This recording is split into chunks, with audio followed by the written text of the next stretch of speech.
Okay, guys, welcome to part 3. This is what we are going to study today, that is tropical storms. How are they formed? Now, you may have this question, why have I added this in the part of Asia? Because we need to study about cyclones. Now, what are cyclones? They are a type of tropical storms that take place in Asia. So, tropical storms have different types of names, okay? And these different types of names depend on the place that they take place in. So, for those that take place in Asia towards the Indian Ocean, we call them as cyclones. Understood? But if they take place in some other region, we call them another name like hurricanes, typhoons. So we are going to study about the different names of tropical storms as well. But first, we need to understand how do they take place. Okay, so to understand tropical storms, you first need to have very basic knowledge of how rainfall occurs and how the water cycle works. Okay, so we're going to talk about something called as conventional rainfall. Conventional rainfall basically means the normal type of rain that takes place. Okay, conventional means the everyday normal rainfall that happens. So how does it take place? So let's see over here with the help of this image. This could come in your exam as well, guys. So the first step starts with the sea. It receives the heat the sun raises, right? So what happens? It starts to steam up, and that steam in the world of geography is called as evaporation, where all of the water droplets, which is called as vapor, goes up. Step number one, evaporation. What is step number two, guys? All of this vapor, what happens to it? It goes up. The water droplets, they start to become a cloud. Yes. So step number two is condensation, that is formation of clouds. Now, what happens when there's a lot of water droplets, vapor in the cloud? It becomes heavy. When it becomes heavy, one day it cannot contain the weight, right? And then it will just burst open, and when it will burst open, it leads to precipitation, also called as rainfall. Okay, step number one, evaporation. Step number two, condensation. Step number three, when it bursts, precipitation, rainfall. What is step number four? So, do you see over here these nature's lollipops, right? In the image, all of these trees. So, what do they do over here? They can absorb the water from the rain for what? For their own photosynthesis, right? Number two, it will go into the ground, deep down into the ground. The ground will also absorb water, right? So, it will get channelized in the groundwater, underground water. Then, number three, what will happen? Do you see the picture here? It is connected to the sea, right? So some of the rain, some of the precipitation that falls down, it will run off back to the sea. And there is a fourth thing that happens as well. I'll just explain it to you because it's there in the diagram. What will happen is there will again be some type of evaporation that will take place, but because this is evaporation from land, not from sea, it is called as evapotranspiration. Not evaporation, but evapotranspiration. Okay, because it's taking place from land, vegetation, trees, etc. But when it takes place from sea, it's called as evaporation. Step 1, evaporation. Step 2, condensation. Step 3, precipitation. Step 4, absorption from the trees, absorption from the land. It goes into the underground water, channelizes back. Then number 3, runoff back to the sea, and number 4, it could be evapotranspiration. Okay, so this is how, guys, a rainfall takes place. Now let's look at the word tropical storms. What are they? So tropical storm is a general word for some types of storms. What type of storms? Heavy storms that get formed over the areas of seas or oceans in tropical zones and low latitude. Now, what are these things? Let's divide the definition and understand. Okay, so what is a tropical storm, guys? Number one, it's a general term for what type of storms? Heavy storms. Where do they take place? Over seas and oceans. Can they take place over land? No, they take place over sea and ocean. Think why? Because look over here, they need to have constant evaporation, okay, so that they can take place. So where does evaporation come from? Sea. So that is their source.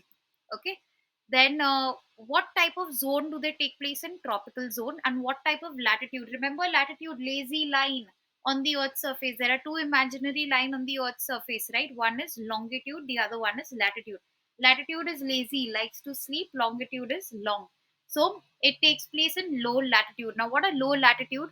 If you remember, 0 degree latitude is what? Equator. 20 23.5 degree is what? Tropic of Cancer and Tropic of Capricorn, right? So these are the tropical zones, guys. That is why it's called as tropical zone, because it comes from the tropics. Okay. And they have what type of degree? Low latitude, because it's 0 to 23.5 degrees. Understood? So tropical storms, guys, what are they? They are terms for heavy storms that are formed over which region? Yes, seas and ocean, not land, because they need constant evaporation. And number 3, what type of zone? Tropical zones. And what type of latitude? Low latitude. Understood? Heavy storms, seas and oceans, tropical zone, low latitude. Okay. If your basics, guys, is not clear about what is latitude and longitude that we studied in semester 1 midterm, then I think it's going to be a problem for you to understand this. So you really need to go back and revise that. Okay.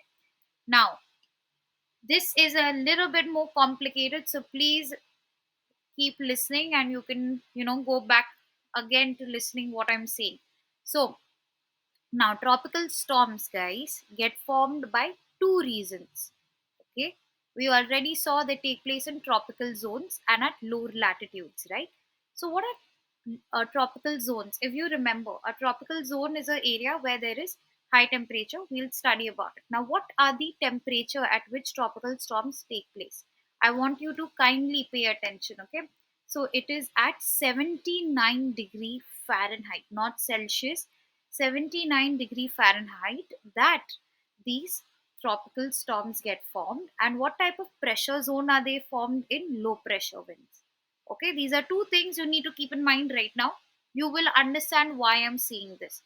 Give yourself time. Okay, number 1 is 79 degree Fahrenheit, and number 2 is what? Low pressure winds. Very good. Now let's look at the first one, high temperature. Now, where are the tropical storms formed, guys? Over oceans and seas. In what zone? Tropical zone. Very good.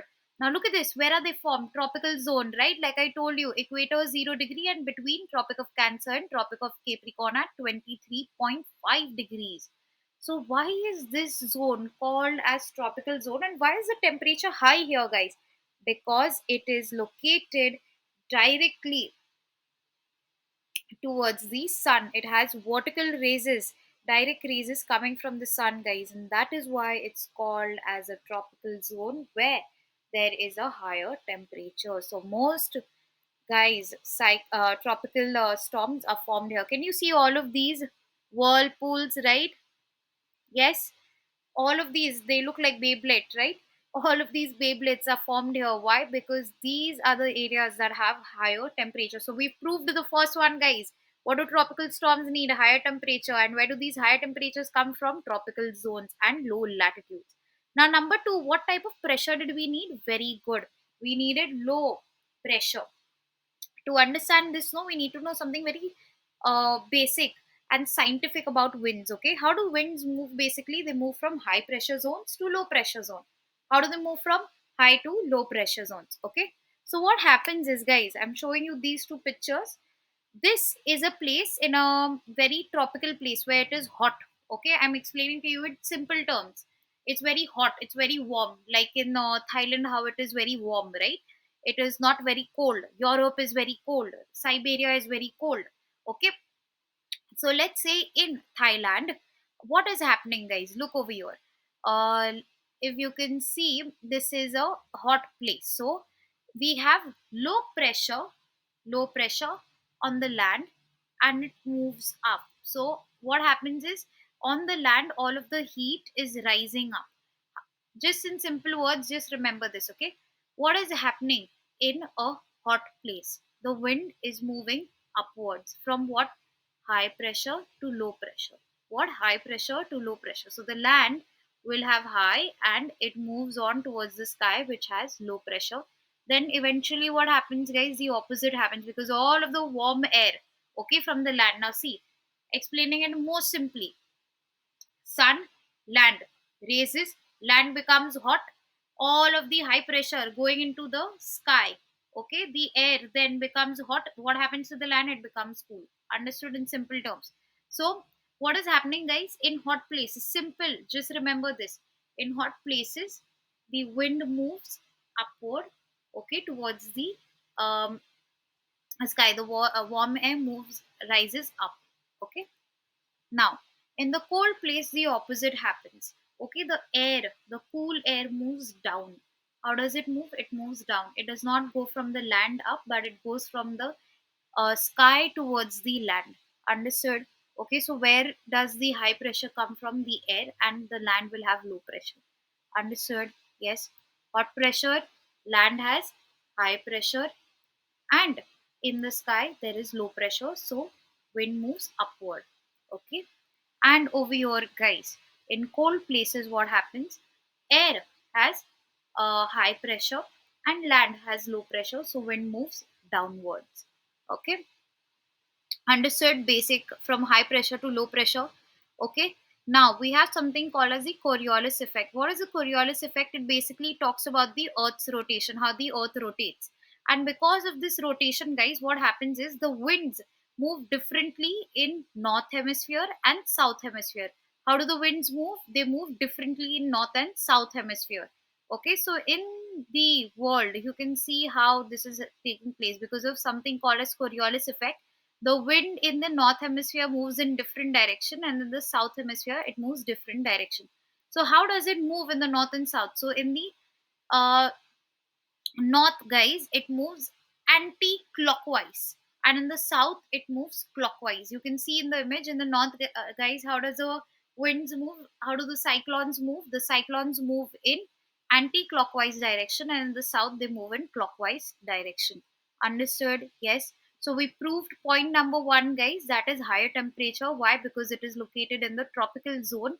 Okay, and it also takes place in low latitude regions which get direct sunlight. Also, where do they take place? Over oceans and seas. Do you see anywhere